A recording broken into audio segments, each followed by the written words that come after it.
ایک کسان جنگل سے گزر رہا تھا۔ شدید بارش کی وجہ سے پورے جنگل میں بہت زیادہ کیچڑ تھا۔ جنگل سے گزرتے ہوئے کسان کا گدھا کیچڑ میں پھنس گیا۔ اس نے گدھے کو کیچڑ سے نکالنے کی تنہا بہت کوشش کی، مگر صبر آئے گیا۔ کسان کو کچھ سمجھ نہیں آ رہا تھا کہ وہ کیا کرے۔ کبھی کبھی جب انسان کو کچھ سمجھ نہیں آتا تو وہ اپنا غصہ بلا وجہ دوسروں پر نکالتا ہے۔ اسی طرح ساری رات کسان پریشانی کے عالم میں سب جاننے والوں کو برا بھلا کہتا رہا۔ اس کی زبان سے نہ دشمن بچا، نہ دوست اور نہ ہی بادشاہ، کیونکہ جنگل بادشاہ کی سلطنت کا حصہ تھا۔ اتفاقاً بادشاہ کا اپنے غلاموں کے ساتھ جنگل سے گزر ہوا۔ سب نے سنا کہ ایک کسان بادشاہ کو برا بھلا کہہ رہا ہے۔ اچانک کسان کی نظر بادشاہ پر پڑی۔ وہ بہت پریشان ہوا کہ بادشاہ نے سب کچھ سن لیا، اب اس کا انجام بہت برا ہوگا۔ اسی وقت غلاموں نے بادشاہ کے کان بھرنا شروع کر دیے۔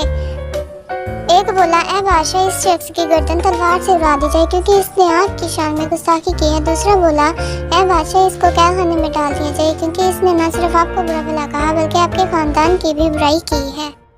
بادشاہ نے مجبور کسان کی طرف دیکھا جس کا گدھا کیچڑ میں پھنسا ہوا تھا۔ بادشاہ کو کسان کی حالت پر رحم آ گیا۔ اس نے کسان کی نامناسب باتوں کو معاف کر دیا اور اپنے غصے کو ختم کر دیا، اور بادشاہ نے کسان کو ایک سفید گھوڑا انعام میں بھی دیا۔ پیارے بچوں، ہمیں اس کہانی سے سبق ملتا ہے کہ سچ ہے، برائی کا بدلہ برائی سے دینا آسان ہے، لیکن انسان کو چاہیے کہ برائی کا جواب بھلائی سے دے۔ Thanks for watching.